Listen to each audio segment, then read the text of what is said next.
مومن کے لیے دعائے صحت کی التماس ہے شار رخ علوی جو کہ ICU میں داخل ہیں، ان کے لیے تمامی اور مومنین مومنات کے لیے، خاص طور سے جو مومنین مختلف سانحات میں محبت اہل بیت کے جرم میں زخمی کیے گئے، ان تمام کو شفا یابی کے لیے بآواز بلند صلوات۔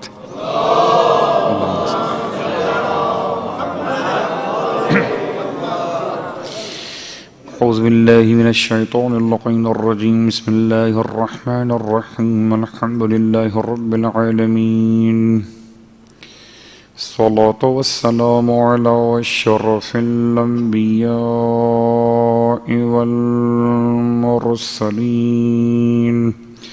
سیدنا بالقاسم محمد اللهم صل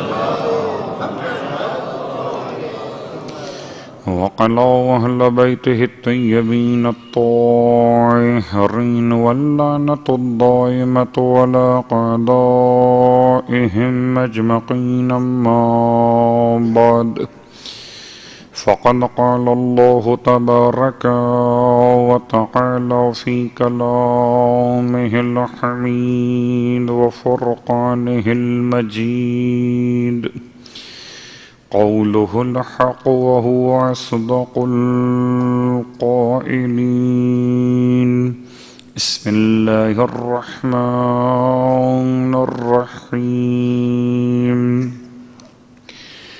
لقد من الله على المؤمنين إذ بعث فيهم رسولا من أنفسهم يتلو عليهم آياته ويزكيهم ويعلمهم الكتاب والحكمة وإن كانوا من قبل لفي ضلال مبين۔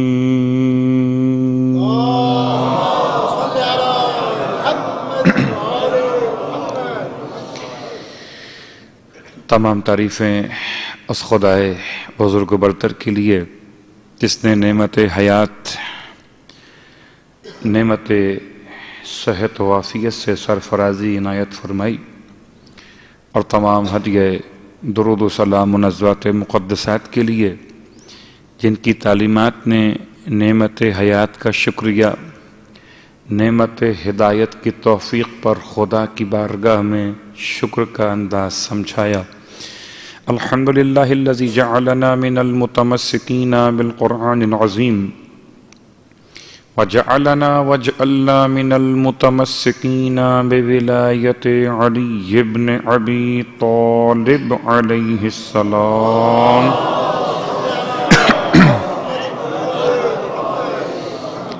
اعظم اللہ اجورنا و اجورکم بمصابنا بالحسین علیہ السلام، وجعلنا و ایاکم انشاء اللہ من الطالبین بثأرہ مع ولیہ الامام المہدی من آل محمد علیہم السلام۔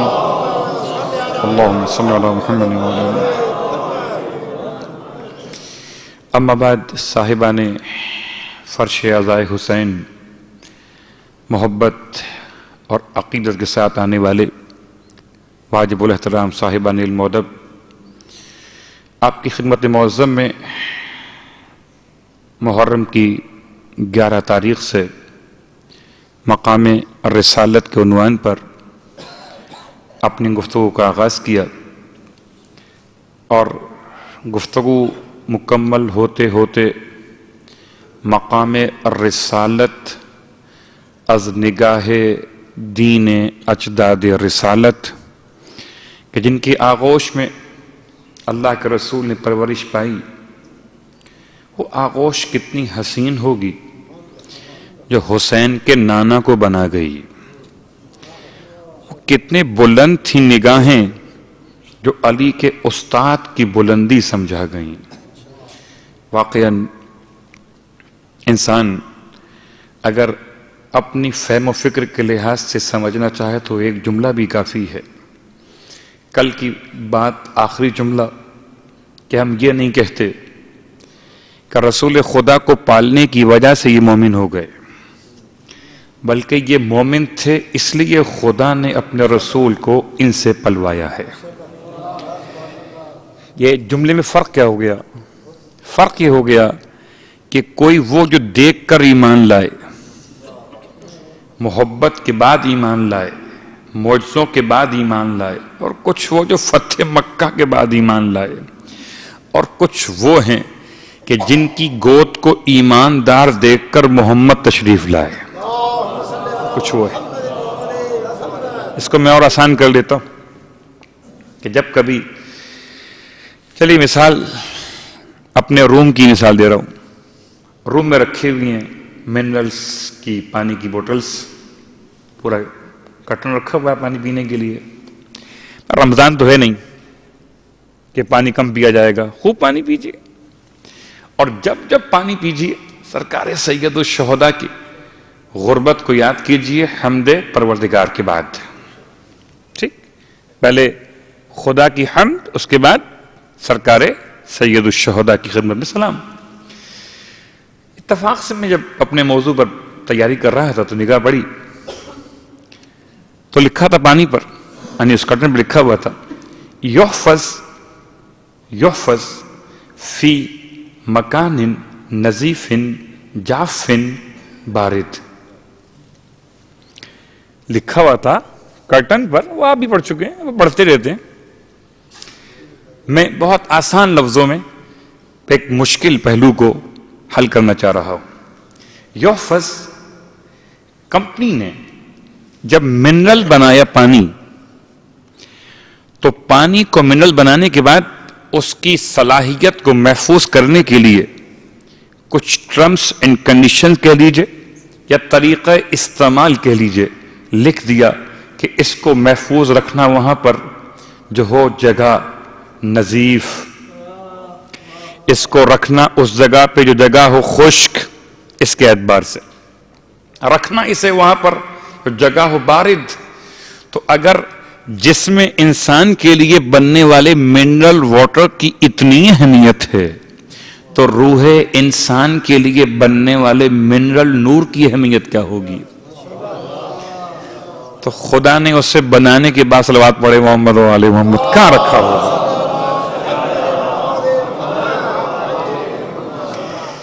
بھئی بڑی اور آسان سی مثال لے سکتے ہیں. ابا میری اگر خدا نخواستہ نجس ہو جائے تو عقل کہتی ہے ابا کے بارے میں کہ ابا پاک کیجئے، اور پاک کرنے کے بعد اب تلاش کیجئے کہ کون سی پاک جگہ ہے خشک، جہاں رکھو تو یہ پاک رہے گی. تو اگر مجھ جیسے عبد کی صلاحیت عقل یہ ہے کہ جب پاک کرتا ہوں کسی شے کو تو اس کے لیے ظرف بھی پاک تلاش کرتا ہوں، تو پروردگار کیسے ممکن ہے کہ تو نے محمد ختمی یہ مرتبت کو پاک اور پاکیزہ قرار دیا ہو؟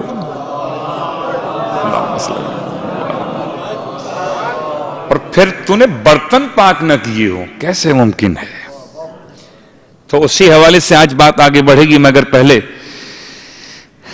روز کے وعدے کے ساتھ ایک دعا. ویسے تو اللہ کے رسول کی دعا سے ہم سب کے سب اب تک جیتے ہیں، ورنہ واقعاً کب کے ختم ہو جاتے اگر سیدہ سے وعدہ نہ کیا ہوتا. خدا ایک ایسی قوم کو پیدا کرے گا.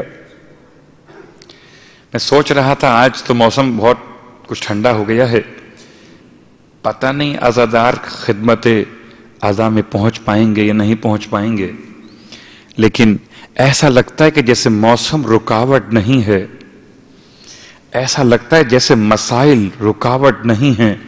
کوئی دل سے ملا ہوا ہے اس طرح سے کہ جب حسین کا نام آئے تو خود بخود توانائیاں مل جاتی ہیں.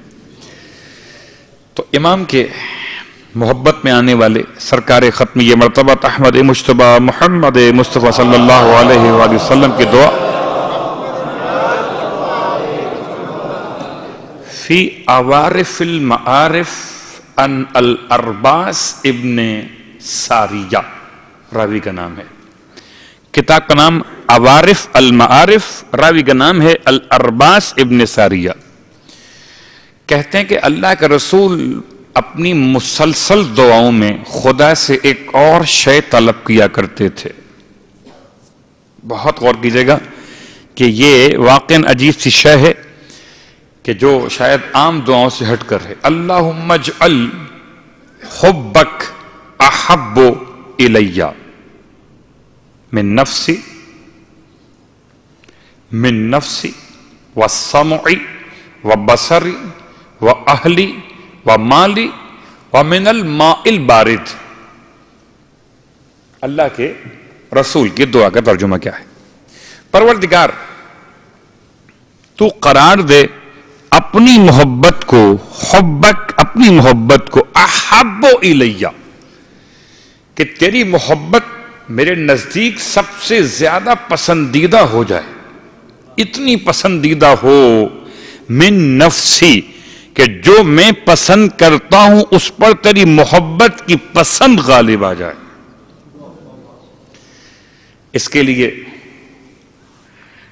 اب بہت سی مثالیں آپ لے سکتے ہیں کہ واقعاً میں نے ابھی جملہ موسم کے لیے کہا، کچھ لوگ ہیں جن کو سردی کا موسم سوٹ نہیں کرتا ہے، نہیں ہے؟ بالکل ہیں، نزلہ ہو جاتا ہے نا، زکام ہوتا ہے. اب میں کیا کروں کہ امام کے الفاظ ہیں کہ الشتاء ربیع المومن، شتاء ربیع المومن، یہ تو مومن کا موسم ہے. کیا مطلب مومن کا موسم ہے؟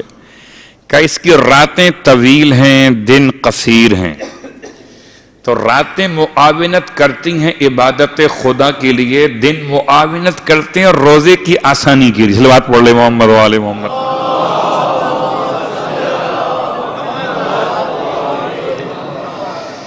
چلیے ایک جملہ اور سن لیجیے، اس سے بالکل مختلف ہے. یہ بھی محمد معصوم کی روایت ہے کہ پوچھا کہ مرد سردی گرمی کے موسم میں کون سا موسم بہتر ہے؟ فرمایا سردی موت ہے، گرمی حیات ہے. اسی امام کے الفاظ جس امام علیہ السلام نے ابھی فرمایا الشتاء ربیع المومن، اسی امام کی روایت ایک اور بھی، سردی موت گرمی حیات. اور اس میں کوئی شک بھی نہیں کہ سردی کا موسم غریبوں کے لیے مشکل موسم ہے. موٹے کپڑے کہاں سے لائیں گے؟ اوڑھنے کے لیے گرم لباس، گرم وسائل کہاں سے لائیں گے؟ اور گرمی کا موسم غریبوں کا موسم ہے کہ پھٹے ہوئے کپڑے ہوں تب بھی گزارا ہو جاتا ہے. سردی کا موسم موت کا موسم، کیا مطلب؟ جسم ٹھنڈا ہو گیا. جب ٹھنڈا ہو گیا مرنے کے بعد غسل مس میت واجب ہو گیا اس پر جو جسم کو ہاتھ لگائے، جو مرنے والے کے جسم کو ہاتھ لگائے. اور جب تک ٹھنڈا نہ ہوا، ٹھنڈا ہوتا کتنی دیر میں ہے کہ 4 گھنٹے 4.5 گھنٹے نارمل ٹائم ہے کسی باڈی کے ٹھنڈا ہو جانے کے لیے. جب تک ٹھنڈا نہیں ہوا تو غسل واجب نہیں ہوا، مستحب ہے کہ انسان غسل مس میت کر لے. واجب کب ہوگا؟ کہ روح نکلنے کے بعد اور ٹھنڈا ہونے کے بعد. اور غسل میت سے پہلے اگر کسی کی جسم کو ہاتھ لگایا ہے میت کے تو غسل مس میت واجب ہو جائے گا. ٹھیک، تو امام کی روایت ایک کہ سردی کا موسم موت کا موسم، گرمی کا موسم حیات کا موسم. گرمی ہے تو زندگی ہے، سردی ہے تو پھر موت ہی موت ہے، برف جم گئی اور کیا ہوگا. ربیع المومن، پتا چلا کہ حیات کے موسم میں تو سبھی جینا جانتے ہیں، مومن تو وہ ہے جو موت کے موسم میں بھی زندہ رہتا ہے. میں نے 2 روایتوں کو ملا دیا آپس کے اندر، اور اب روایتوں کو آپس میں ملانے کے بعد آپ کی میری زبان پہ جملہ آیا، اف آج تو بہت ٹھنڈی ہوا چل رہی ہے. اف، کیا کہا؟ اف. جس نے اف کہا، جس نے اف کہا اپنے والدین کے سامنے اف کہا، فلا تقل لہم اف، اگر ان کے سامنے اف کہا تو آنکھ ہو گئے، تو رب کے سامنے اف کہا تو کیا معاف ہو گئے؟ سوچئے کہ صلوات پڑھے محمد و آل محمد۔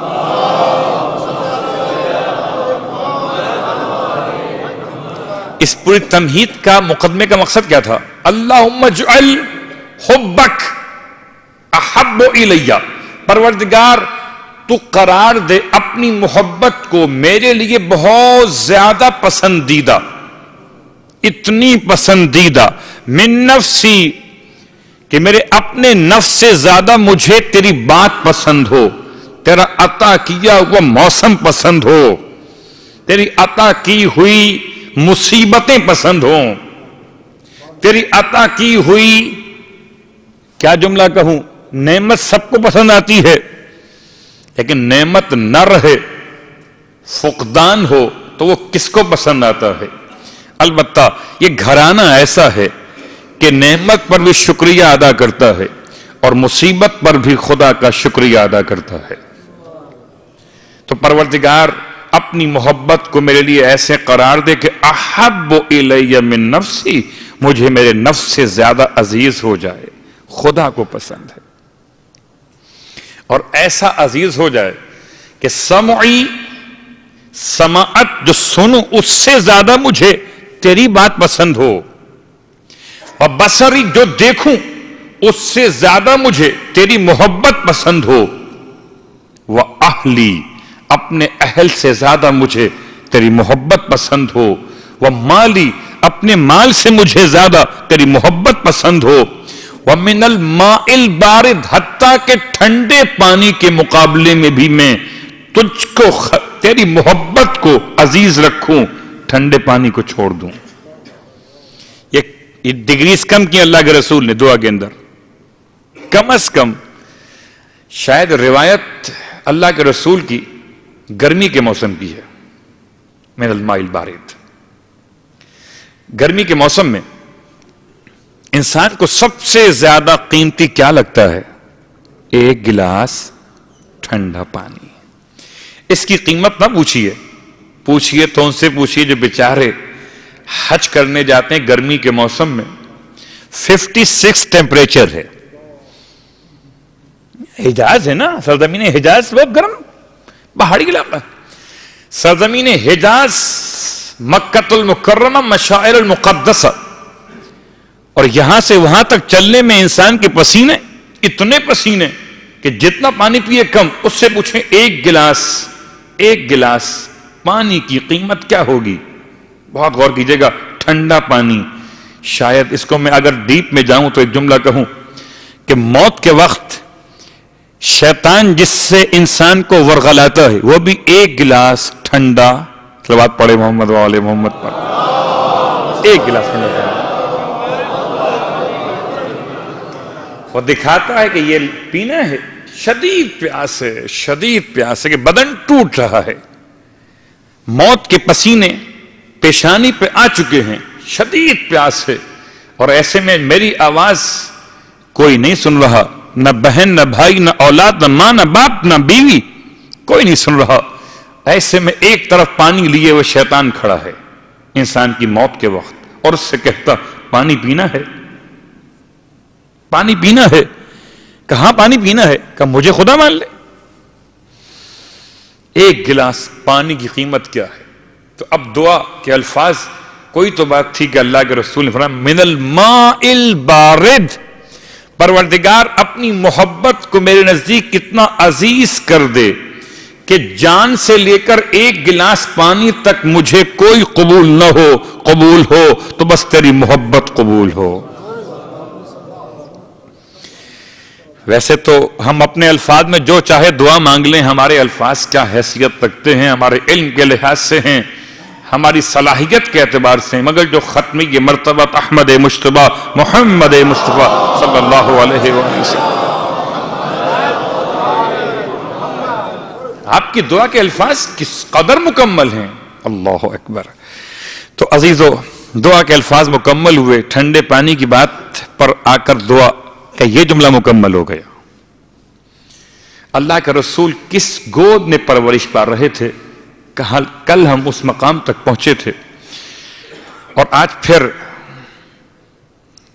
قبل بعثت، اس سے پہلے کہ خود اللہ کے رسول کے مذہب پر بات کی جائے کہ اللہ کے رسول رسالت کے اعلان سے پہلے کیا مذہب رکھتے تھے، مشکل بحث، اس پر تو شاید ابھی جانے کا وقت بھی نہ ہو۔ اس سے پہلے ان کے والدین یعنی جناب عبداللہ ابن عبد المطلب علیہ السلام کا مذہب کیا تھا، جناب آمنہ بنت وہب علیہ السلام کا مذہب کیا تھا، اس مذہب کو ثابت کرنے کے لیے آیات کا سہارا، مگر پہلے شیب ابی طالب سے کل بات کو چھوڑا تھا، چند جملے، بہت خاص جملے، واقعاً خدا نصیب کرے ہم سب کو مکہ المکرمہ کی زیارات انشاءاللہ، اور معرفت کے ساتھ نصیب کرے، خالی پہاڑ دیکھ کر نہ آ جائیں بلکہ پہاڑوں پہ چڑھنے والے ان افراد کو پہچانیں کہ جن کی عظمت پہاڑوں سے زیادہ مضبوط تھی۔ ساری قوم ایک طرف، ساری قوم ایک طرف، ارے یہاں تو اگر خاندان کے چند لوگ بائیکاٹ کرنے کی دھمکی دے دیں تو میرے تو چھکے چھوٹ جاتے ہیں۔ چلو اچھا ٹھیک ہے، مکس گیدرنگ ہے تو چلو کیا لڑنا خاندان والوں سے، چلا ہی جاؤں گا۔ ارے چند لوگوں کے اگر مخالفت بائیکاٹ کا خطرہ پیدا ہو جائے تو انسان کتنا کمزور دکھائی دیتا ہے۔ چند لوگوں چھوڑ دیجئے، گھر کی بات کر لیجئے، اگر گھر میں دھمکی مل جائے، بہت سے ہیں جو اپنے گھر والوں کے کہنے پر شریعت کو بلیڈ سے پامال کر دیں، وہ الگ بات ہے، لیکن بات یہ کہ کتنا خطرہ ہے انسان کو۔ اور جب کبھی خطرات سے کھیلنا سیکھنا ہو تو ابو طالب کے دامن میں چلے جانا کتنا مشکل تھا۔ میرا پڑھنا آسان، آپ کا سننا بھی آسان، کتابوں کو رٹنا آسان۔ تصور کیجئے مکہ المکرمہ، اور جب کفار مکہ مجبور ہو گئے، مجبور کیسے ہوئے؟ ناکام ہو گئے، ایسے ناکام ہوئے کہ جن کو روکنا چاہتے تھے ہجرت سے، وہ ڈیلیگیشن نکل گئے ہاتھ سے، چلا گئے حبشہ۔ ایک ناکامی وہ عمرو بن عاص کے ذریعے جو انہوں نے اپنا وفد بھیجا وہ وہاں پہنچ کے ناکام ہوا، ٹھیک، کہاں پر؟ حبشہ میں، وہ ناکامی۔ تیسری ناکامی کہ حضرت حمزہ نے اپنے اسلام کا اعلان کر دیا۔ اب ادھر حمایت بڑھتی جا رہی ہے، انہوں نے ایک میٹنگ بلائی، یوں کہیے کہ ہنگامی اجلاس تھا کفار مکہ کا، اور مکان منتخب کیا دار الندوہ، بہت اچھی جگہ ہے، بہت حسین مقام ہے، اور یہ نیشنل اسمبلی ہے مکہ المکرمہ کی کہ جو بنائی تھی سرکار ختمی مرتبت کے جد امجد حضرت قصی بن کلاب نے۔ یہ بنائی اس لیے گئی تھی کہ اس میں بیٹھ کر حرم کے معاملات کو ڈسکس کیا جائے گا، خانہ کعبہ کے معاملات، متولیت یعنی جو کعبے کی ذمہ داری ہے، چابی کے حوالے سے، پانی کے حوالے سے، صفائی کے حوالے سے، روشنی کے حوالے سے، ان تمام مسائل کو ڈسکس کیا جائے گا اس ہال کے اندر بیٹھ کر۔ اسی ہال کو یوز کیا کافروں نے، سب کے سب جمع ہو گئے، اور جمع ہو کر ایک خاندان کے خلاف، خاندان عبد المطلب، اور عبد المطلب کے سارے بیٹے نہیں بلکہ ابو طالب کا خاندان مخصوص کیا کہ ان کا بائیکاٹ کریں گے۔ ہم ناکام ہو گئے، کافر کہتے تھے ہم نے پہلے مذاق اڑایا ان کی باتوں کا، کچھ بھی نہیں ہوا، ہم نے آیتوں کو سن کر استہزاء کیا، کچھ بھی نہیں ہوا، ہم نے ساحر کہا، کاہن کہا، جادوگر کہا، کچھ بھی نہیں ہوا۔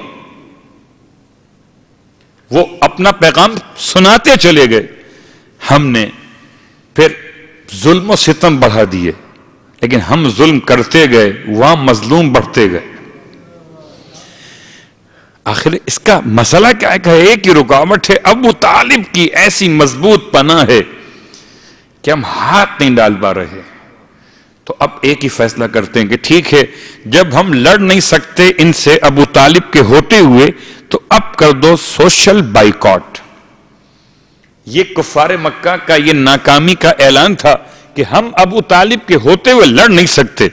تو اب اعلان کیا سوشل بائیکاٹ، نہ لین نہ دین، نہ تجارت، نہ کاروبار، نہ رشتہ، نہ ملنا نہ ملانا. ویسے تو ہر خاندان کے اپنے اپنے قبائل کے اعتبار سے ایک مخصوص درے ہوتے تھے. شیب ابی یوسف، ہاں، شیب ابی طالب، شیب ابی فلاں، شیب ابی فلاں. پورا مکہ ایسی آبادی تھی کہ جب پہاڑوں کے دروں کے ساتھ لوگ رہتے تھے اور ان کے علاقے مخصوص تھے. البتہ شیب ابی طالب کا مقام اتنا بلند ہے کہ پہلی بات تو یہ واضح کر دوں کہ جہاں لوگ تلاش کرتے ہیں شیب ابی طالب کو، وہاں پر نہیں ہے. قبرستان ابو طالب جنت المالا میں شیب ابی طالب نہیں ہے. شیب ابی طالب ہے مسجد حرام کے صفا مروہ کے علاقے کے باہر جو صحن ہے، جہاں مکتبہ مکۃ المکرمہ کے نام سے عمارت مولد رسول ختم یہ مرتبہ صلی اللہ علیہ وآلہ وسلم، اس کے بالکل پیچھے ایک طرف اجیات کی پہاڑیاں ہیں، پرانے مکانات بنے اوپر، ایک طرف وہ خادم کا محل بنا ہوا ہے جبل ابو قبیس، اور ان دونوں کو جو آپس میں ملا رہی یہ پہاڑ، اس کو کہتے ہیں شیب ابی طالب. ٹھیک، شیب ابی طالب. آج اس کا نام شیب علی ہے، ابی طالب نہیں ہے.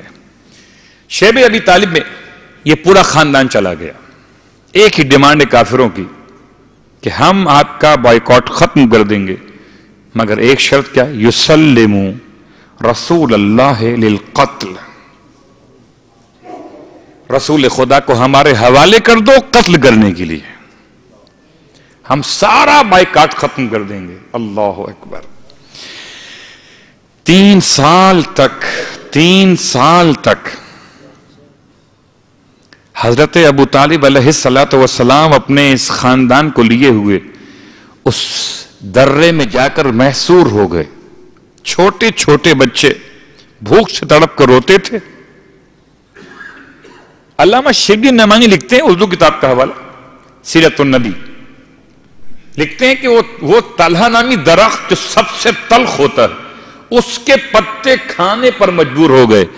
تو میں سوال کر سکتا ہوں علامہ صاحب سے، قبلہ یہ تو بتائیے کہ جن کو ہم اسلام کے مہر و مال لکھتے ہیں، جن کے لیے بڑی بڑی باتیں بیان کرتے ہیں، وہ اس وقت کہاں تھے جب شیب ابی طالب میں طلح نامی درخت کے تلخ پتے کون کھا رہا تھا؟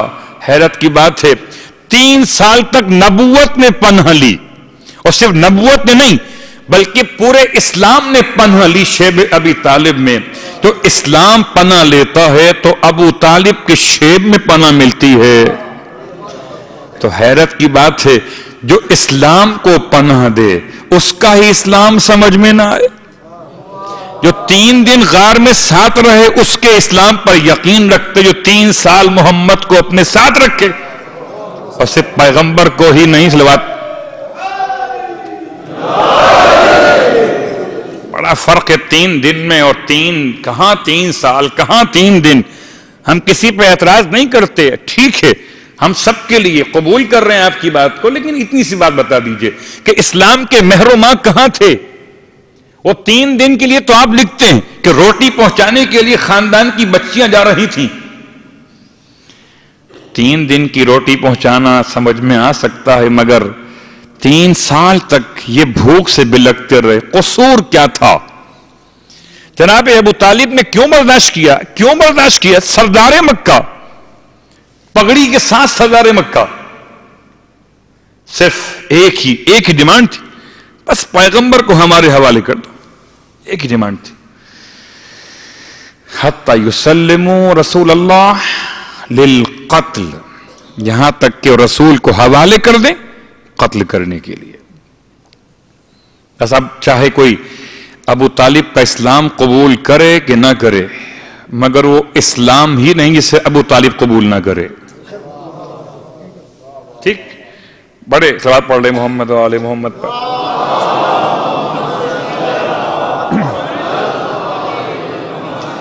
اب چچا سے آئیے والدین پر. آیت کیا ہے؟ آیت سورہ انعام آیت نمبر 124. یہ میں پہلے پڑھ چکا ہوں، ریپیٹ کر رہا ہوں تسلسل کے ساتھ. الفاظ کے آیت کے وَإِذَا جَاءَتْهُمْ آیَةٌ قَالُوا لَن نُؤْمِنَ حَتَّى نُؤْتَ مَا أُوتِيَ رَسُولُ اللَّهِ اللَّهُ أَعْلَمُ حَيْثُ يَجْعَلُ رِسَالَتَهُ. اللہ بہتر جانتا ہے کہ اپنی رسالت کو کہاں قرار دے. تو کہاں قرار دیا اپنی رسالت کو؟ خاندانوں پہ خاندان چلتے ہوئے آئے. جناب عبداللہ کے حوالے سے تذکرہ شروع کرتے ہوئے امام جعفر صادق علیہ السلام کی ایک روایت،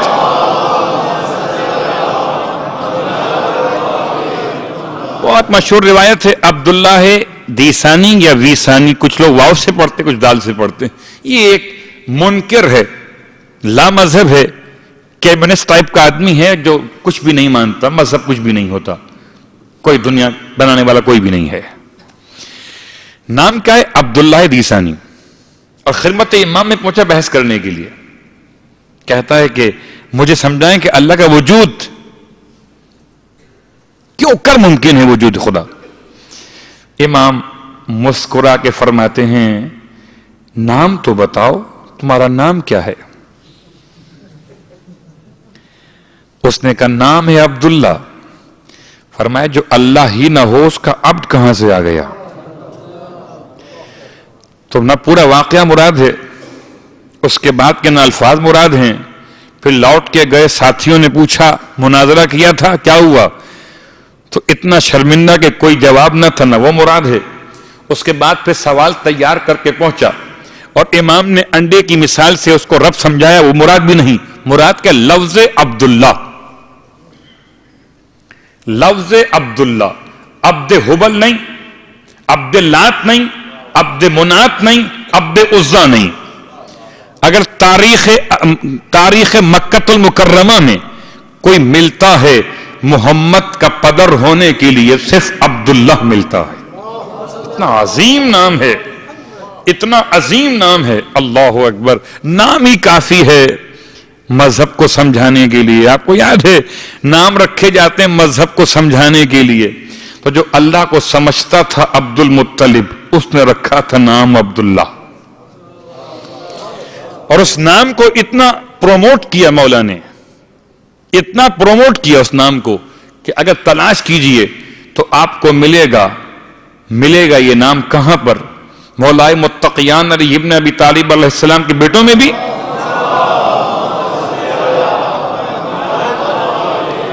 اور قربان جائیے سرکار سید الشہداء کو سلام کرنے میں عجیب جملہ ہے.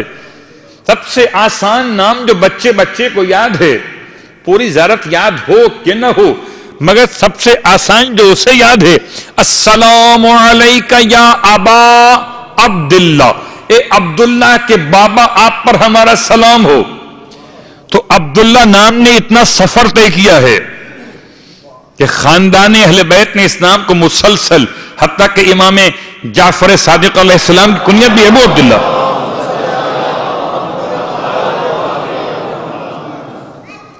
تو عبداللہ پوری تاریخ بیان نہیں کرنا، بلکہ عبداللہ کی شخصیت کو میں صرف ایک جملے سے بیان کروں گا کہ جاہلیت کے جتنے معاملات تھے، جتنی برائیاں تھیں، ان سے یہ دور تھے. فاطمہ خاصمیہ ایک، ویسے تو آپ کے چہرے مبارک پہ اتنا نور جھلکتا تھا، اتنا نور چمکتا تھا، اللہ اکبر.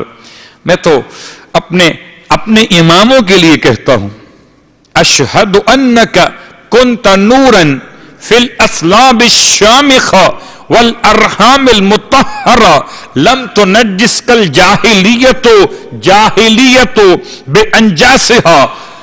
بس ہمارے امام کی پہچان وہ ہے کہ ہمارے امام کی صلب اور ہمارے امام کے رحم میں جو سفر بڑھا تھا اس میں جاہلیت کی نجاست کی کوئی مداخلت نہ تھی۔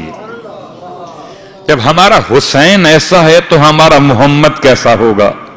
جب ہمارے محمد کو سمجھ لو گے تو پھر سمجھنا کہ محمد کا جو باپ تھا وہ کیسا ہوگا۔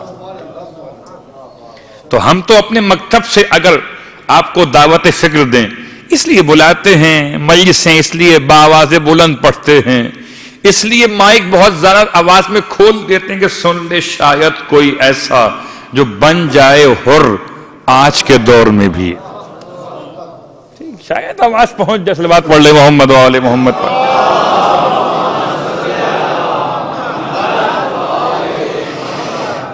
یہ بحث چلی کیوں؟ فرقہ امامیہ، فرقہ زیدیہ اور علماء اہل سنت کے ایک محققین کا گروہ اس بات کا قائل ہے کہ رسول کے والدین مومن تھے، لیکن ایک ایسی جماعت موجود ہے جو کہتی کہ اللہ نے اپنے رسول کو سب کچھ دیا، انعام دیا، اکرام دیا، اعظام دیا، کوثر دیا، سب کچھ دیا، قرآن دیا، اسلام دیا، مگر والدین کو اسلام نہ دیا۔ نقل کفر کر رہا ہوں، نقل کفر کر رہا ہوں۔ جناب عبداللہ تو چہرے مبارک پر، پیشانی پر نور چمکتا تھا، کسی کے پشت میں رہتا ہو آنے والا وجود، ان کی پیشانی میں رہتا تھا وہ نور، اس لیے اس کا جو مقام ہوتا ہے اسے وہاں رکھا جاتا ہے۔ پیشانی میں چمکتا تھا، پیشانی میں۔ اب میں کیا جملہ استعمال کروں، تاریخ تو یہی کہتی ہے کہ مکے کی خواتین جب جناب عبداللہ کو دیکھتی تھیں تو بہت تمنا رکھتی تھیں کہ ان کے حصے میں یہ نور آ جائے، بہت احتیاط سے بات کو بہت مہذب بناتے ہوئے بہت تمنا کرتی تھیں۔ ان میں ایک خاتون یہ بھی ہے جس کا نام فاطمہ ہے، فاطمہ خثعمیہ۔ یہ خاتون خود سے پہنچ جاتی ہے اور پہنچ کر اپنے رشتے کو پیش کرتی ہے آپ کے نکاح کے لیے۔ یہ کچھ الفاظ میرے اپنے بھی ہیں، اور جب یہ پیشکش کرتی ہے جناب عبداللہ کی خدمت میں تو سر جھکا کے فرماتے ہیں اما الحرام، یہ شعر ہے آپ کا، اما الحرام فالممات دونہ، اگر تو اپنے نفس کو پیش کرتی ہے طریقہ حرام سے تو موت بہتر ہے تیرے سوال کے جواب میں۔ یہ وہ مکہ ہے جہاں شراب پی جاتی ہے، یہ وہ مکہ ہے جہاں جھنڈے لگا لگا کر دعوت گناہ دی جاتی ہے، یہ وہ مکہ ہے جہاں جاہلیت عروج پر ہے، اور اس زمانے جاہلیت میں ایک پڑھا لکھا خاندان ہے بس، جس میں ایک عظیم شخص ہے عبداللہ، خود پیشکش ہو رہی ہے۔ بہت غور کیجئے گا، وہ حضرت یوسف کا انداز، وہ ان کے جملے، وَمَا أُبَرِّئُ نَفْسِي، میں اپنے نفس کو بری و ذمہ قرار نہیں دیتا، إِنَّ النَّفْسَ لَأَمَّارَةٌ بِالسُّوءِ إِلَّا مَا رَحِمَ رَبِّي، یہ ان کے جملے ہیں۔ وہ عظیم پیغمبر صحیح، مگر وہ یوسف ہیں، فخر یوسف کے باپ نہیں ہیں، یہ یوسف بھی نہیں، یہ فخر یوسف کا باپ ہے۔ جب خاتون قریب آئی ہے اور آ کر اپنے نفس کو پیش کرنا چاہتی، فرماتے ہیں فَأَمَّا الْحَرَامُ، اگر تو حرام چاہتی ہے تو فَالْمَمَاتُ دُونَهُ، تو موت بہتر ہے تیری اس پیشکش کے بدلے۔ وَأَمَّا الْحِلْ فَلَا حِلٌّ، اور اگر تو چاہتی کہ راستہ حلال سے آئے تو راستہ حلال میں تجھے ہم تک پہنچنے کی اجازت نہیں ہے۔ فَلَا حِلٌّ فَاسْتَبْنِي، جو تو چاہتی ہے ظاہر کرنا وہ حلال بھی تیرے لیے ہمارے پاس آ کر حلال نہیں ہے۔ اس کے بعد اگلا آپ کا جو شعر ہے اس میں فرمایا فَيَحْمِلْ كَرِيمْ أَرْضَهُ وَدِينَهُ، بس کریم کی حمایت ہے یہاں پر دین میں بھی اور اعمال میں بھی. عبداللہ کی شخصیت میں، عبداللہ کے دین فیحمل کریم، رب کریم کی حمایت ہے، ایسی حمایت ہے. فَكَيْفَ بِالْأَمْرِ الَّذِي تَبْغِيهِ، اگر حمایت اس کی ہے تو پھر کیسے ممکن جو تو چاہتی ہے وہ امر واقع ہو جائے. اب میں اگر اسے علم غیب نہ کہوں تو کیا کہوں؟ جو اپنے رشتے کو خدا کی حمایت سے جوڑ رہا ہو. اللہ اکبر. خیر لوگ کہتے ہیں رشتے آسمان پر بنتے ہیں، لیکن جن کے رشتے آسمان پر بنتے ہیں وہ آسمانی ہوتے ہیں. زمینی صلوات پڑھے محمد و آل محمد پر.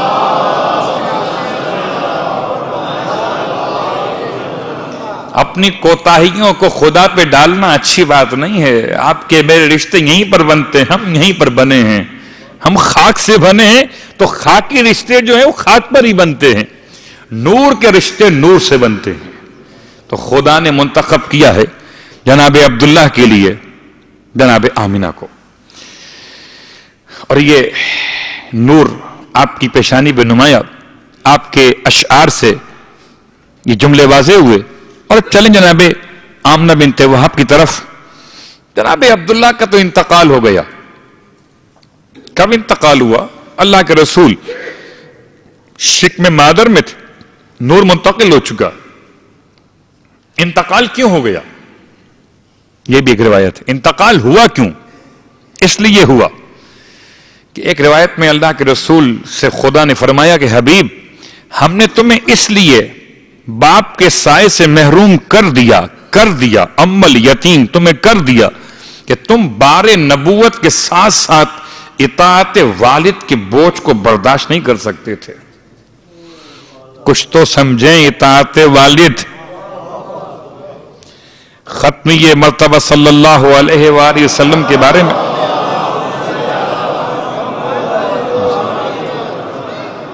برداشت نہیں کر سکتے تھے تم.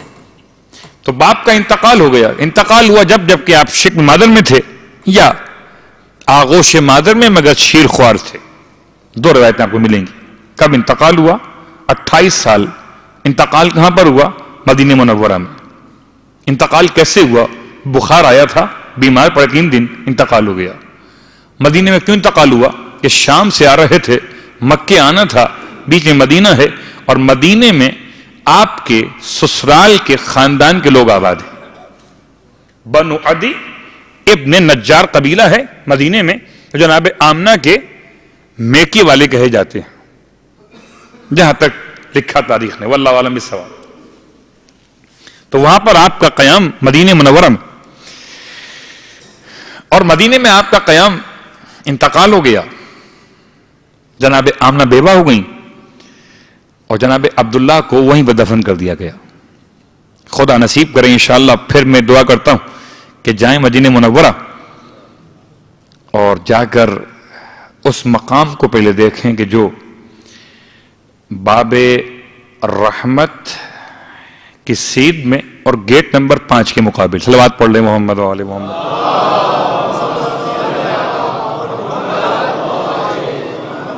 پرانی اگر تاریخ اٹھا کے دیکھیں تو بازار اتاران ہوا کرتا تھا. اس بازار میں سیدھی گلی میں ایک گھر ہوتا تھا جس میں سے خوشبو نکلا کرتی تھی.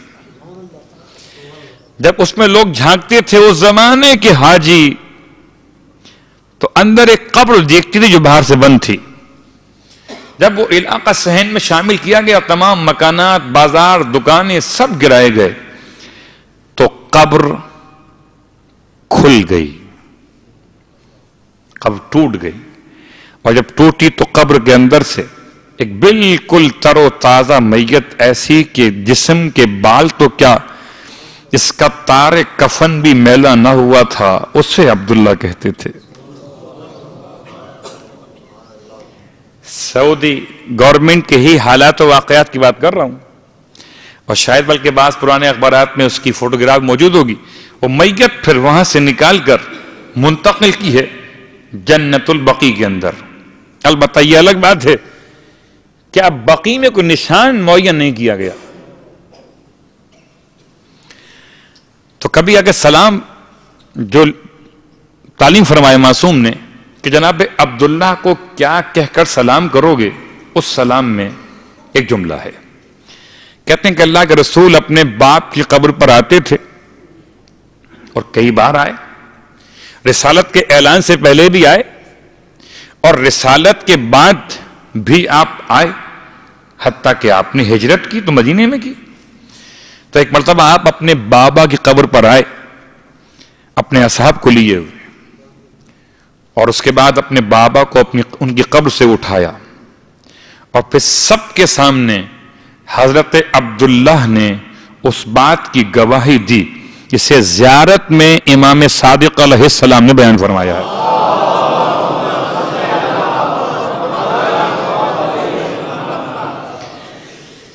یہ زیارت آپ کو ملے گی ان کتابوں میں جو مخصوص ہیں مکہ مدینہ کی زیارتوں کے حوالے سے، حضرت عبداللہ کی زیارت، کہ آپ نے اپنی توحید کے حوالے سے، نبوت پر ایمان کے حوالے سے اور ساری باتیں اپنے مقام پر، جناب ابراہیم کی دعا تھی، اور ابراہیم کی دعا یہ تھی کہ پروردگار ربنا وابعث فیہم رسولا، ان میں رسول کو مبعوث کر دے، مبعوث کر دے۔ لوگ کہتے ہیں کس ابراہیم کی بات کر رہے ہو؟ وہ ابراہیم کے اپنے والد کیا تھے؟ میں نے پھر جملہ کہا کہ ان کے والد نہیں تھے، اب تھے، اب اور ہے، والد اور ہے۔ اب کہتے ہیں سسر کو بھی، اب کہتے ہیں پڑھانے والے کو بھی، اب کہتے ہیں والد کو بھی، اب کہتے ہیں پالنے والے کو بھی، اب کہتے ہیں چچا کو بھی، اب کہتے ہیں تایا کو بھی۔ اب بہت وسیع ہے، والد بہت مخصوص ہے۔ دلیل مولا متقین کا فرمان ہے، ابواکم ثلاث، تمہارے تین باپ ہیں، من ولدک ومن علمک ومن زوجک، تین باپ ہیں مگر والد ایک ہے۔ باپ تین ہیں، والد ایک ہے۔ تو ابراہیم کے والد کا نام جناب تارخ علیہ السلام، صلوات پڑھ لیں محمد و علی محمد۔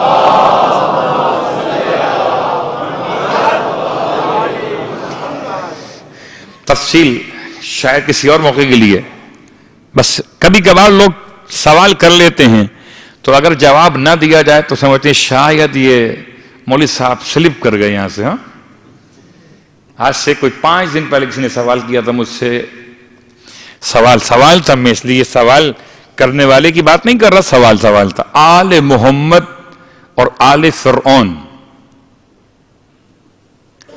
آل کا ترجمہ کیا ہے؟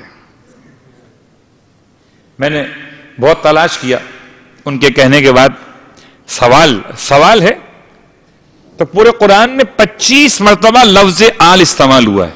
کتنی مرتبہ؟ 25 مرتبہ۔ اور 25 مرتبہ جو آل استعمال ہوا تو اس میں 13 مرتبہ استعمال ہوا آل فرعون کے لیے۔ کتنی بار؟ 13 مرتبہ۔ اور 12 مرتبہ استعمال ہوا آل انبیاء کے لیے۔ اتفاق ہے 12 کا حصہ بن گیا، میں نے بنایا نہیں ہے، یہ تو قرآن میں لکھا، صلوات پڑھے محمد و آل محمد پر۔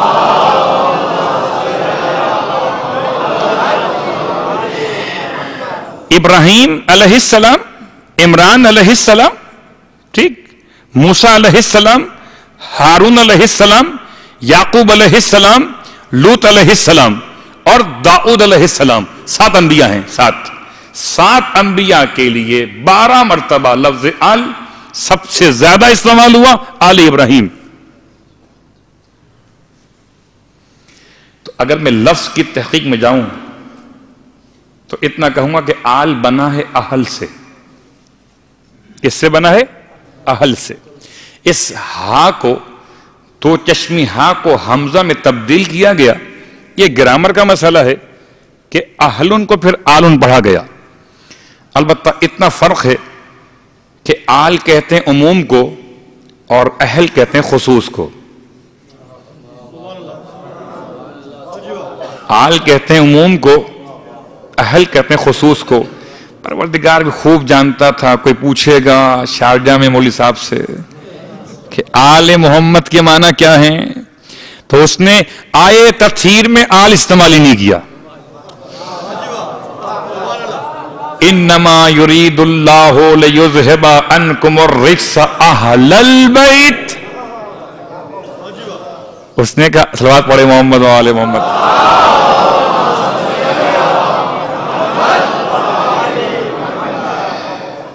تو کہیے جتنے شریف ہیں وہ سب اہل بیت میں جمع ہیں.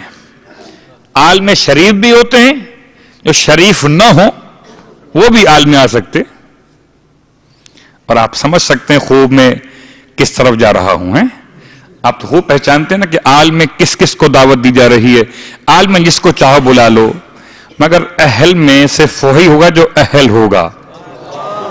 نہ کبھی کل کوئی نہ اہل میں آیا ہے, نہ کوئی آ جا سکتا ہے. اہل میں آنے کے لیے اہلیت شرط ہے.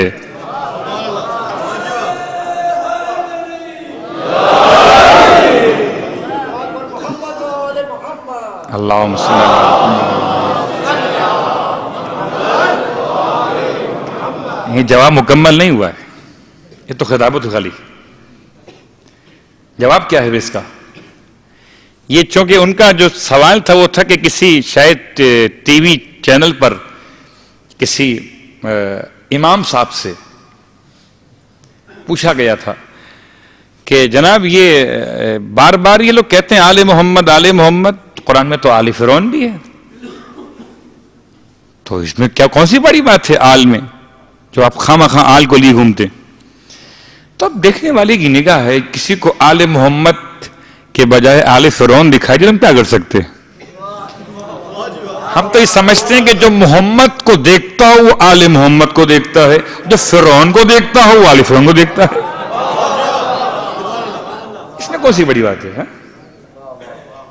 اس کے ذہن میں سنتے کے ساتھ, حالانکہ قرآن میں آل داؤد بھی ہے, آل یعقوب بھی ہے, آل ابراہیم بھی ہے, آل عمران بھی ہے, آل موسیٰ بھی ہے, آل لوط بھی ہے, اور یہ سب اچھے معنی میں ہیں. یہ پورے 12 مرتبہ کی استعمالات سب اچھے معنی میں ہیں, کوئی ایک معنی بھی خراب نہیں ہے. کہیں پر ذکر عذاب نہیں ہے, جہاں ہے ذکر نجات ہے, ذکر عذاب نہیں ہے. اور جو 13 بار آل فرعون استعمال ہوا, کہیں ذکر رحمت نہیں ہے, بس ذکر عذاب ہے. فرق سمجھو, جو آل فرعون خدا استعمال کرے تو عذاب کی بات کرے, اور جب استعمال کرے انبیاء کی آل تو رحمت کی بات کرے. جس کے حصے میں رحمت آتی ہے اسے رحمت والوں سے محبت ہوتی ہے, اس کے حصے میں رحمت نہ لکھی ہو جس سے چاہے محبت. صلوات پڑھے محمد علیہ. ہم کیوں بحث کریں؟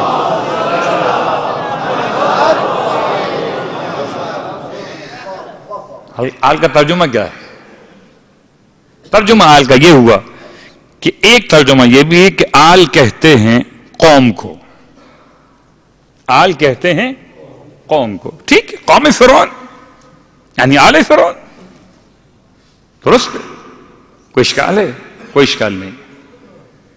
کہ پورے قرآن میں اگر 13 بار خدا نے کہا آل فرعون تو وہ قوم فرعون مراد دیا, قوم فرعون, قوم فرعون. بس اتنا بتا دیں مجھے مسلمان کہ جب دریائے نیل کے ساحل پر قافلے آگے پیچھے پہنچے تھے, دریائے نیل کے ساحل پر قافلے آگے پیچھے پہنچے تھے, تو حضرت موسیٰ علیہ السلام کے پیچھے 12 قبیلے تھے. ایک موسیٰ پیچھے 12, فرعون ایک آگے, آل قوم پیچھے, ایک قوم, ایک فرعون, ایک موسیٰ, 12 قبیلے. ٹھیک. اور موسیٰ علیہ السلام کے ساتھ تو ماشاءاللہ ایسے ایسے تھے, کیا کہنے ان کے, بڑے خوبصورت جملے ہوتے تھے. وہ ساری باتیں تو آپ کی سنی ہوئی, خالی ایک جملہ, جب آگے پہنچ گئے نیل کے کنارے, پیچھے آ گیا فرعون, تو کہنے لگے موسیٰ سے, موسیٰ آپ نے خوب ہمیں مشکل میں ڈلوایا. اس شاید مجھے لگتا ہے کہ اسی ماحول کو دیکھ کر فارسی کا محاورہ بنا, نہ پائے رفتن, نہ آگے جا سکتے ہیں نہ پیچھے آ سکتے ہیں, کوئی حل ہی نہیں ہے, کیا کریں گے؟ اس کے باوجود جو اعتراض کر رہا تھا وہ اعتراض تو کر رہا تھا مگر چل رہا تھا موسیٰ کے پیچھے. اور جب نہر میں رستہ بنا، دریا میں رستے بنے تو یہ نکل گئے. اور جیسے ہی داخل ہوا فرعون اور اس کی آل داخل ہوئی، جیسی داخل ہوئی، بہت غور کیجئے گا، جیسی داخل ہوئی تو بڑا اطمینان تھا فرعون کو. دیکھو میں نے تمہارے لیے راستے بنائے ہیں 12، کیونکہ آگے والے 12 گئے تھے. راستے بنائے 12، دیکھو تمہارے لیے پانی کو خشک کر دیا ہے، پانی کی دیواروں میں کھڑکیاں بنا دی ہیں، اب اطمینان سے چلو. خدا بھی ایسے اطمینان سے تھا کہ اسے پتا تھا جائیں گے کہاں نکل کے. ہاں، ان کا آخری آدمی نکلنے تک، ان کا آخری آدمی آنے تک فرق یہ ہے جو آل موسیٰ ہے، اگر قوم کی معنی میں ہے نا تو جو آل موسیٰ ہے، آل موسیٰ کہتے ہیں اسے جو موسیٰ کے ساتھ چلے، اور آل فرعون کہتے ہیں اسے جو فرعون کے ساتھ چلے. تو جو نجات پا جائے خود بھی اور سب کو بچا کے لے جائے وہ نبی کی آل ہے. اور جو خود بھی ڈوبے اور سب کو ڈوبو، صلوات پڑھے محمد و آل محمد.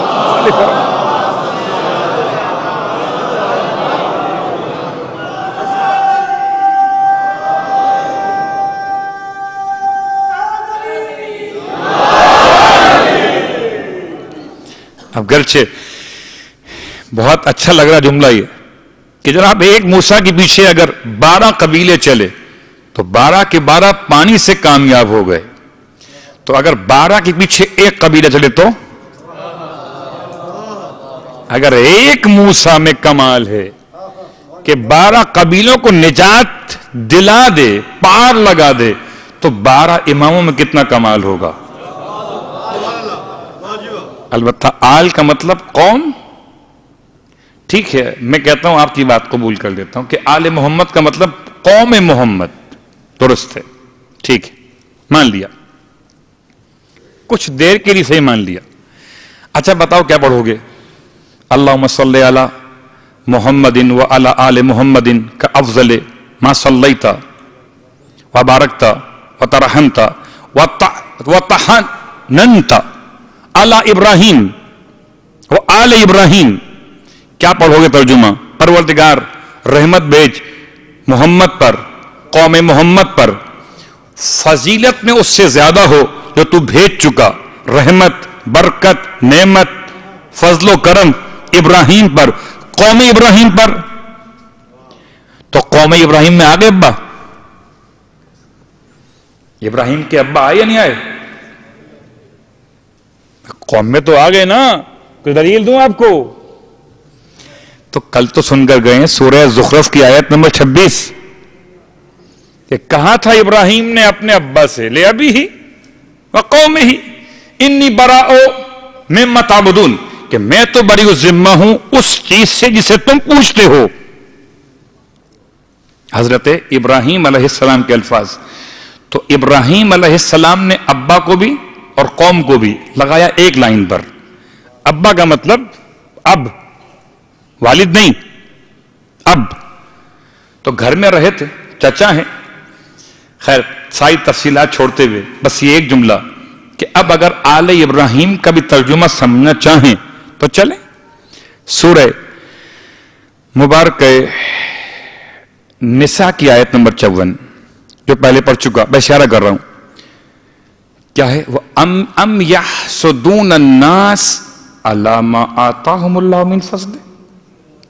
کیا یہ حسد کرتے ہیں کہ جو اللہ نے عطا کیا ہے اپنے فضل سے انہیں؟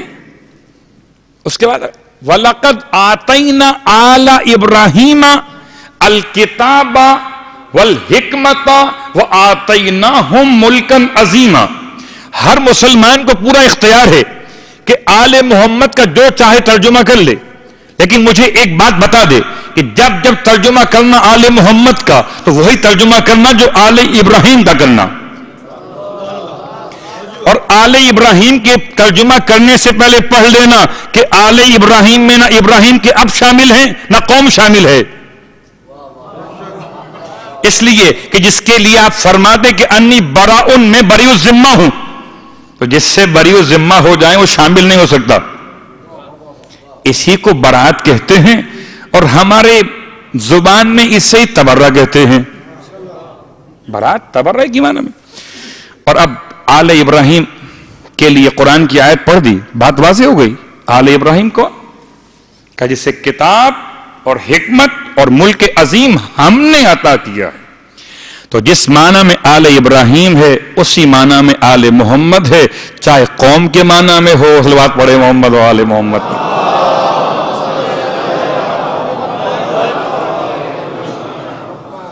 یہ آج کی حد تک ہماری بات جناب آمنہ تک نہیں پہنچ پائی، اور جناب عبداللہ کے اس بلند مقام تک پہنچی ہے. عبداللہ مدینے میں انتقال کر گئے. مدینے میں آپ کا انتقال، اور اس کے بعد آپ کے جسم کا صحیح سالم کتنے برس کے بعد؟ کہ 1400 برس کی بات نہیں ہے، یہ شاید 1300 برس کی بات ہے. اور 1300 برس رسول کے زمانے سے، اس سے پہلے آپ کا انتقال، اور اللہ کے رسول کا جانا اور جا کر سلام کرنا. اس کے بعد اگلا جملہ کہ مسلمانوں کے خلیفہ راشد، خلیفہ چہارم، ٹھیک، حضرت علی ابن ابی طالب کرم اللہ وجہہ.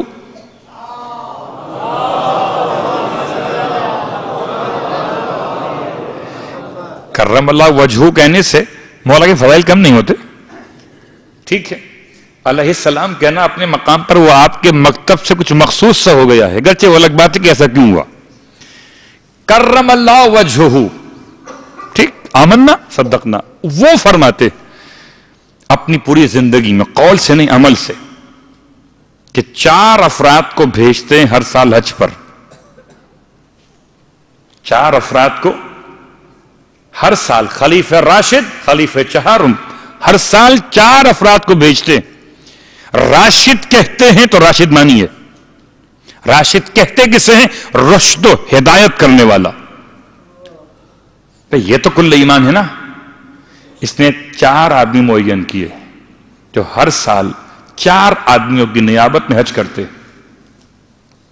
ایک نیابت حضرت ابو طالب علیہ السلام، ایک نیابت حضرت فاطمہ بنت اسد سلام اللہ علیہا،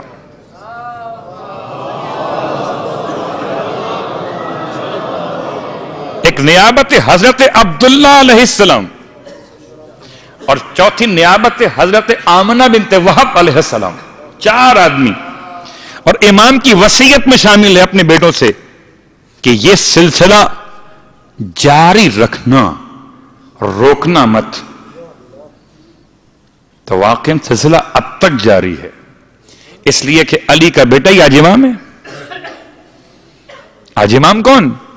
کہ علی کا بیٹا. تو جو اپنے باپ کی وصیت پوری کرتا ہے وہی تو بیٹا ہے نا.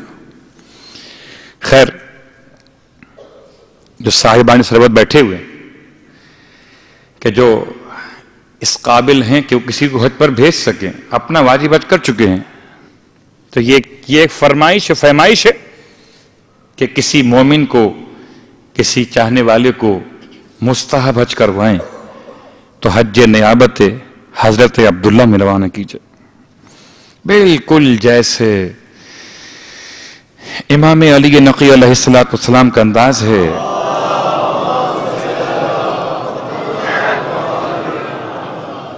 بستر علالت پر کچھ دنوں کے لیے علیل ہوئے میرے مولا، تو آپ نے اپنے ایک صحابی کو بلایا، بالکل سیم روایت چھٹے امام کی بھی ہے، بلایا اور فرمایا کہ یہ 200 درہم لو اور 200 درہم لے کر جاؤ اور جا کر روزے حسین پر میرے حق میں دعا مانگو. جب یہ جائے گا تو سلام کرے گا. بھیجا کس نے ہے؟ امام نے. تو امام کی طرف سے ایک زائر بڑھ جائے گا. اگر خود کربلا نہ جا سکو اپنی مصروفیت کی بنیاد پر، اور صاحب حیثیت ہو تو کوشش کرو کہ تمہاری جگہ ہر سال کربلا پہنچے. یہ امام کا انداز ہے. جاؤ جا کے سلام پیش کرو. وہ اپنے مقام پر کے پوچھتا ہے کہ مولا آپ، ہاں ہم بھی دعا مانگ سکتے ہیں، مگر ہم آل محمد، ہم اہل بیت ہر شے کو اس کے مقام سے لیا کرتے ہیں. عزیزو، شب 20 محرم ہے اور 10واں شہدائے کربلا کا منایا جا رہا ہے. کل 20 محرم ہوگی. 10 دن گزر گئے رباب کی خالی گود کو. 10 دن گزر گئے لیلا کے چاند کو. 10 دن گزر گئے زینب کو بغیر بھائی کے. رونے والوں، کتنی محبتیں تھیں اور کس طرح سے ایک رات میں یہ قافلہ کربلا سے نکلا تھا تو حالت کیا تھی کہ شہیدوں کی لاشوں سے لپٹ کر رخصت ہوئے تھے. جب کبھی کوئی ہمارے یہاں انتقال ہوتا ہے 10واں کیسے مناتے ہیں؟ 10واں مناتے ہیں اس کی یاد کرتے ہوئے، اِسارِ ثواب کرتے ہوئے مجلس کرتے ہیں، اس کے فاتحہ خوانی کا انتظام کرتے ہیں. اور جب 10واں مناتے ہیں تو جو ساتھ میں بیٹھے ہوتے ہیں خوب روتے ہیں اپنے مرحوم کو یاد کر کے کہ آج 10واں ہے والد صاحب کا، بڑی یاد آ رہی ہے. لیکن عزادارو، جب کسی ہمارے مرحوم کو 10واں ہوتا ہے نا تو وہ دفن ہو چکا ہوتا ہے. مگر یہاں تو کٹا ہوا سر سامنے ہے. اللہ اکبر. اور جب کوئی ہمارے یہاں 10واں مناتا ہے تو جی بھر کے اپنے عزیز کو جتنا چاہے رو لے. اور ایک اور خاص بات ہوتی ہے ہمارے یہاں کہ جب 10واں مناتے ہیں، 20واں مناتے ہیں اپنے مرنے والے کا، تو ان خاص دنوں میں اپنے اس مرحوم کی قبر پر جاتے ہیں. واہ غربتا، وہ جو کربلا سے قافلہ نکلا تھا اس کا 20 محرم کا دن کہاں گزرا ہے؟ جب قافلہ چلا تھا تو جملہ سنیں گے، سب تو رخصت ہوئے کربلا سے، البتہ جناب زینب کا حال یہ تھا کہ اپنے بھائی کی لاش کو دیکھا تو رخ کیا مدینے کا، پڑھا واہ محمدا صلی علیک ملیک السماء، اے نانا محمد مصطفیٰ، آپ پر تو آسمان کے ملائکہ درود بھیجتے نانا. وہذا حسین کا، نانا یہی تو آپ کا حسین ہے. مرمل بالدما مقطع الاعضاء، نانا خاک اور خون میں غلطہ ہے، اعضاء جدا جدا ہو گئے. وہ بناتوں کا سبایا، نانا تیری بیٹیاں اسیر ہو گئی جن کے سر کھلے ہیں اور کربلا کی مٹی سروں پہ اڑ رہی ہے. جناب زینب کا مرثیہ، لیکن میں کہوں گا ایک خاموش مرثیہ بھی ہے. یہ مرثیہ تو وہ ہے جو بی بی نے زبان سے پڑھا ہے، ایک خاموش مرثیہ بھی ہے. وہ خاموش مرثیہ ایسا ہے کہ راز کھلتا ہی نہ تھا کہ مرثیہ کیا پڑھا گیا ہے. البتہ دیکھتے یہ تھے اہل حرم کہ جہاں قافلہ روکا جاتا تھا وہاں اگر سایہ بھی ہوتا تھا تو ساری بیبیاں تو سائے میں بیٹھتی تھیں. ایک بی بی قافلے سے تھوڑا سا ہٹ کر دھوپ میں بیٹھ جاتی تھی. یہ راز کیسے کھلے گا؟ کیا مسئلہ ہوا تھا؟ ایک تو مرثیہ زبان سے پڑھا گیا ہے. ہائے ہائے، بہن اگر بھائی کا مرثیہ پڑھے تو زور سے پڑھ سکتی ہے نا، لیکن اگر شریک حیات اپنے شوہر کا مرثیہ پڑھے تو اس کے لیے کتنا مسئلہ ہے کہ خاموش مرثیہ پڑھا. جناب رباب نے کیا مرثیہ پڑھا؟ ہائے، کربلا سے کوفے سے شام قافلہ گیا ہے، جہاں جہاں راستے میں روکا گیا دھوپ میں بیٹھ جاتی ہے بی بی جا کر. اور جب پانی دیا جاتا ہے، گرمی کا مہینہ ہے نا، اور اس زمانے کے ٹھنڈے پانی کا مطلب یہ ہے کہ کوزے میں رکھا ہوا پانی دیا جاتا ہے تو چھوڑ دیتی ہے. چھوڑ دیتی ہے دھوپ میں رکھ کر. تھوڑی دیر کے بعد جب پانی گرم ہو جاتا ہے تو پانی اٹھا کے پی لیتی ہے. کون سا مرثیہ پڑھ کے آئی ہے یہ بی بی؟ جملہ سنیں گے. ایک دن ایسا بھی قیامت کا آیا جب مدینے میں بڑی سخت گرمی تھی اور دھوپ میں جناب رباب بیٹھی تھی. جناب زینب نے اپنے بھاوش کی طبیعت کو دیکھا. امام سجاد کے قریب آئی. بیٹا میرے بھائی کی نشانی کو بچا لیجئے. ارے وہ دھوپ سے اٹھتی ہی نہیں ہے. آپ امام وقت ہیں, ان کو اٹھا کے اندر لائیے. میرا امام آگے بڑھا, ماں کو سلام کیا. ماں نے سلام کا جواب دیا. فرمایا اماں آپ حجرے میں چلیے, بہت گرمی ہو رہی ہے, بہت سخت گرمی ہے. ایک مرتبہ سر اٹھا کے فرمایا اتنا بتا دیں آپ امام بن کر کہہ رہے ہیں بیٹا یا بیٹا بن کر کہتے ہیں؟ فرمایا آپ امام بن کر کہتا ہوں کہ اندر چلیے. حکم امام کو سنا. اب تک وہ زبان پہ جملہ نہ آیا تھا. رخ کیا کربلا کا. ایک امام سے وعدہ کیا تھا کہ جیتے جی نہ سائے میں بیٹھوں گی نہ ٹھنڈا پانی پیوں گی. دوسرا امام کہتا ہے کہ اما سائے میں چلیے, پروردگار عزت تیرے ہاتھوں میں ہے. اب جو قدم اٹھایا تو سائے میں ضرور آئی رباب مگر زندہ نہ رہی. آئی تو لاش رباب. ہائے رباب.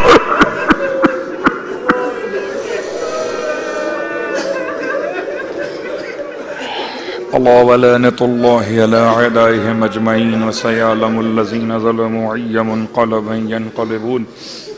بارک اللہ واسطہ محمد و آل محمد.